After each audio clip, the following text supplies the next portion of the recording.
Record. All the way to 1. Reset. Start. My name is Willem Brown, and today I will be discussing how the impact of East Asian culture was the building blocks for Wu-Tang's success and everlasting influence on hip-hop to this day.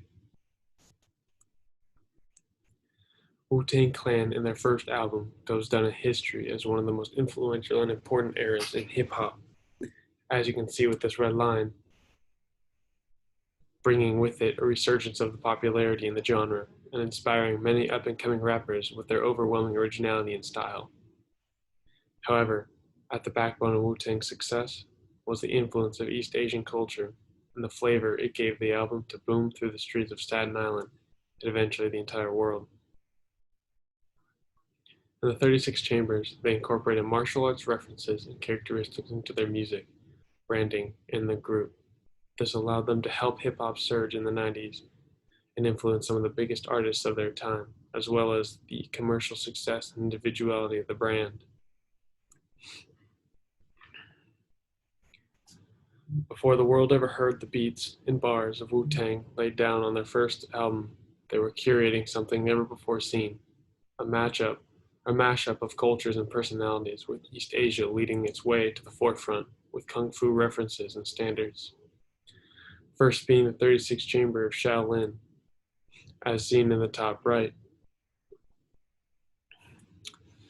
A film directed by Lau Kar-leung and released in China. The title for this film was then taken and used as the title for their first album, Enter the Wu-Tang. Another film that was produced by the director of the 36th, named Shaolin and the Wu-Tang, is seen in the top left, which is the originate for the name of the group Wu-Tang, as well as the coming motif throughout the album. The word Wu-Tang originates from Wu-Dang, the Taoist holy mountain as seen in this picture, located in central China, in the Huaibei province.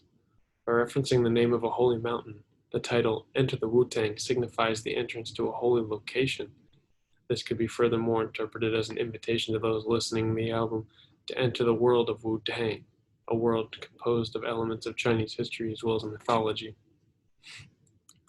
The first song on a rap album has arguably more significance than any other song on the album. It immediately shapes your opinion of the album as a whole and affects your mindset going into the remainder of the album. The first voice in the album is not a member of the group or even a musician, but rather dialogue from the kung fu film Shaolin vs. Wu-Tang. Immediately heard are the words Shaolin shadowboxing.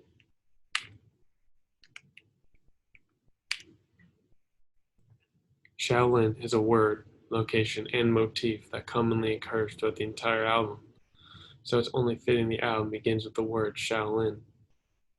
Shaolin offers a parallel between the world of the Wu-Tang Clan's home of Staten Island in New York and the land of the Far East. While quite literally the name of many monasteries in China as seen in the picture above, Shaolin is where the Wu-Tang Clan hails from, a fantastical alternate reality to the gritty poverty of Staten Island. A common characteristic in martial arts culture is the importance of fraternity and loyalty between groups of people. Essentially, clans. A major part of the Wu-Tang Clan's charisma and functioning as a tightly knit group is their identification. The entire movie Shaolin and the Wu-Tang, a film that laid out the thematic structure for the album, revolves around two rival clans, the Shaolin and the Wu-Tang, who squared off against each other in a battle to the death. The RZA is quoted as saying, when he was recording the chorus, he was calling out all the challengers. So when the RZA is shouting the chorus, bring the motherfucking ruckus, at the top of his lungs, he's effectively leading a clan and challenging all rival clans to try to compete with them in their style. What makes the album particularly fascinating is how many of the lyrics draw parallels between the martial arts culture and the rap world. The parallel in the rap world is the Wu-Tang Clan effectively challenging other rappers and rap groups of the time to step up their rapping and to try to compete with the Wu-Tang Clan.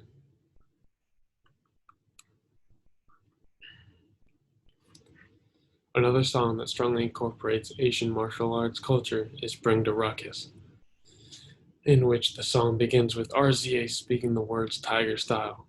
In the Kung Fu of the Shaolin, China, there are 5 animals that equate to 5 distinct fighting styles. Tiger Style, on one hand, otherwise known as the Black Tiger Fist or Hei Hu Quan, is the fighting style that is meant to symbolize strength and power. The aggression and boldness of WuTang Clan's Ain't Nothing to Fuck With embody the characteristics of Tiger Style Kung Fu, demonstrating how Kung Fu inspired not only the lyrics, but the direction of the entire song. Not only is the aggression heard in the lyrics and tone of the rappers delivering the voice, the production of the song itself is stark and brutal. The beat is composed of a thumping bass line, with drums that match the rush as well as the blunt nature of the song. The reference of the PLO further emphasizes the cohesiveness of the group and their self-perspectives as a band of brothers. The style and weapons are different, but the same sense of loyalty through strength as a crew, as well as desire to eradicate rivals, are still there. The intermission to the song Can It Be All So Simple has Method Man rattle off descriptions of each of the members, finishing it off saying they form Voltron and GZA happen to be at the head.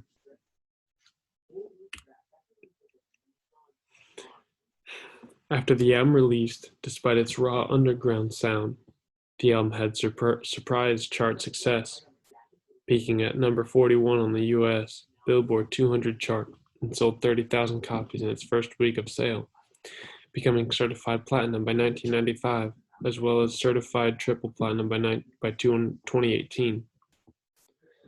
All this praise comes off the back of the uniqueness of the album and its incredibly creative style due to the incorporation of Chinese martial arts.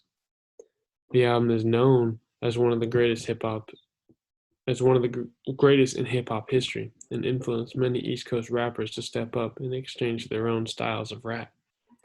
Onyx and Mobb Deep are good examples, as their early albums released before 36 Chambers are stranger to the albums they released after, which incorporate the Wu-Tang craft and experimenting without fear.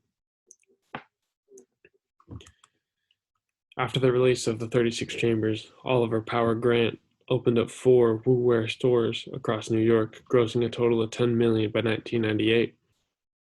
Another brand name investment was the development and release of the game Wu-Tang Shaolin Style, which was well received and got good reviews. However, the Wu-Tang name will always be synonymous with the first album they ever released, changing the hip-hop forever. Finally, when most people listen to 36 Chambers, they dismiss the martial arts aspect of the album. On the front, it's just a group of rappers from New York who enjoy kung fu films. But once you got into the detail on how those kung fu flicks, trips to China the RZA took, the simple games such as chess, and more all shaped what was at the end of the day a rap album about life on Staten Island. However, you end up realizing that this album wouldn't be possible or even exist without the martial arts aspect and Asian influence. So much of what Wu-Tang Clan was, the group of family and friends, closer than brothers, the crew that sought to challenge any and every rapper that stood in their path and what they stood for, the loyalty and fraternity that came as being part of a clan, treating life like a game of sword fight or a game of chess, always thinking steps ahead and making precise and tactical decisions, was influenced by the martial arts culture and the way of the monks from Shaolin. The lyrics were heavily rooted in the weapons, fighting styles, and the way of the Chinese martial art. The samples provided thematic content, structure, and style to the songs. The names of every member were rooted in martial arts culture. All the elements of the album were heavily influenced, if not shaped, by martial arts. Therefore, Enter the Wu-Tang 36 Chambers is not just a remarkable rap album, but furthermore, an extraordinary display of how different cultures can have many parallels and similarities and influence each other. Thank you.